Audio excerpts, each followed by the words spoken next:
Buddy, Brian McNichols here again. I am back with a map because the Animal Kingdom Pandora, the World of Avatar video that I posted a couple weeks ago did very well. People wanted me to do it with other parks. This obviously is the Magic Kingdom, as you can see on this lovely insert shot, but I'm not actually going through the Magic Kingdom. What this specifically is going to be about is the entry process at the Magic Kingdom.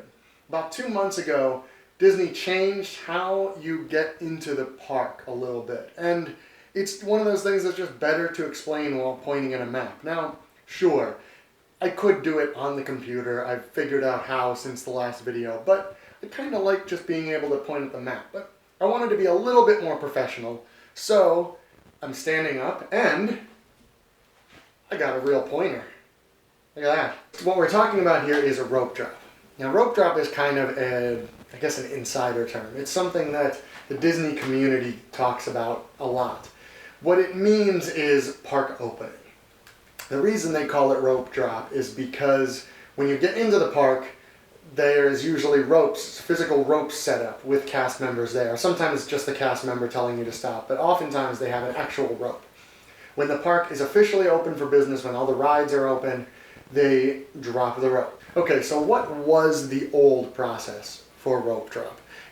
You used to come in, Magic Kingdom, there's the entrance of the Magic Kingdom, Tomorrowland, Space Mountain, New Fantasyland, there's Grumpy on the Seven Dwarfs Mine Train, got the Rivers of America, Big Thunder, Splash Mountain, Jungle Cruise down here, Castle right there, just to orient you.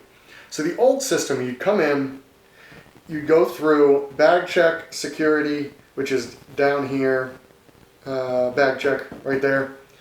Go in through the ticket stalls right here, and you'd have to all wait in this little courtyard. And a lot of times you could still get in 15 or 20 minutes early. You get up Main Street, the ropes would be up here, sometimes right across Main Street, kind of depending on how busy it was. What the new system is, about an hour before park opening, so for a 9 a.m. open, let's say, 8 a.m., they're opening the gates right here. So you can get through bag check, get through the turnstiles, get onto Main Street, and you can go all the way up Main Street, all the way around the hub. And that gets you pretty far into the park. Then what happens at about 8:55, now again this is for a 9 a.m. opening, if the park opens at 8, just move everything up by an hour, but 9 a.m. is the most common.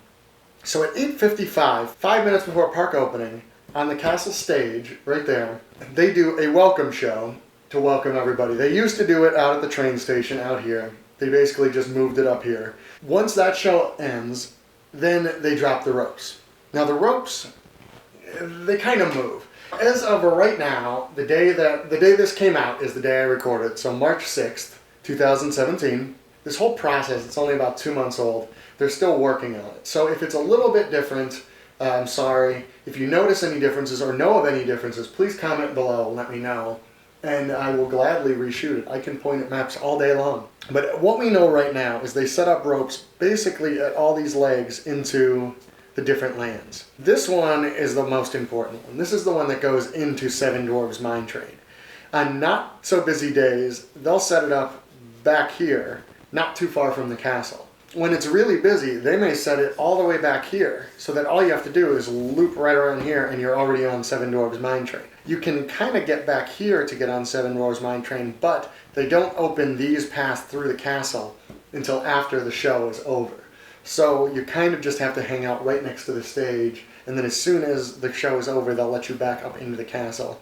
You're better off, especially if the rope is all the way back here from Mine Train, you're better off to be way back there.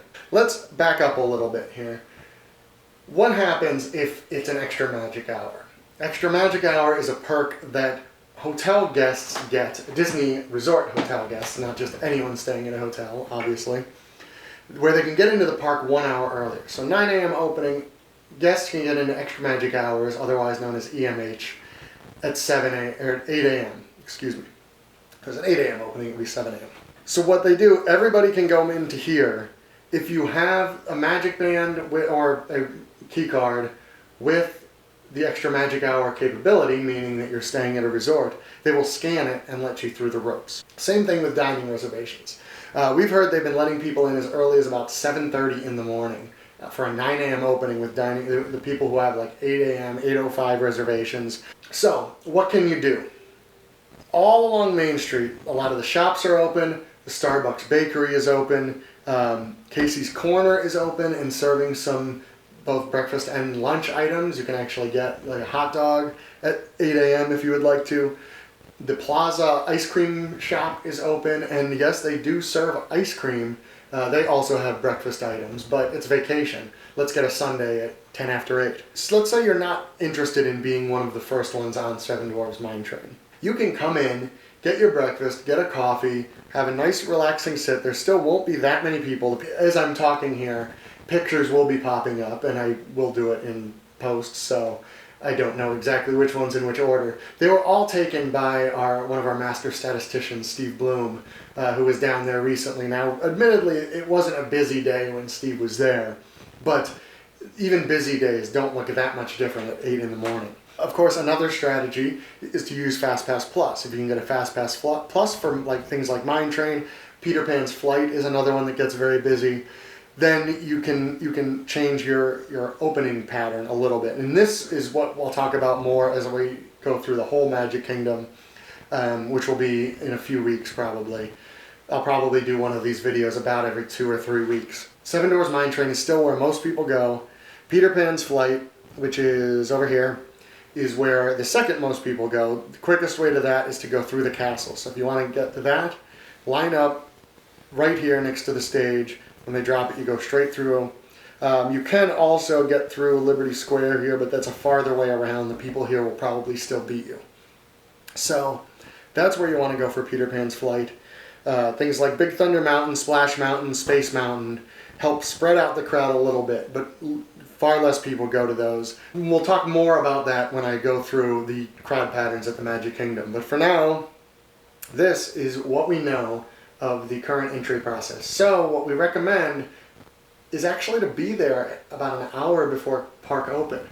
Just for no other reason that you can take your time. You can enjoy Main Street, you can enjoy the hub, you can see the welcome show, and you can be ready. And if you really, really want to ride Seven Dwarfs Mine Train multiple times, or if you just want to do it first thing, if you come in at 8:15, you're going to be up here, here, depending on, and you will be on and off Mine Train within 15 minutes of the opening.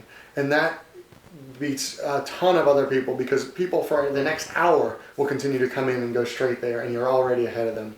So, like I said, please subscribe to the channel, get notified, be the first ones to watch, first ones to comment. Let us know in the comments anything. If my slouching is really bothering you, I keep trying to stand up straight.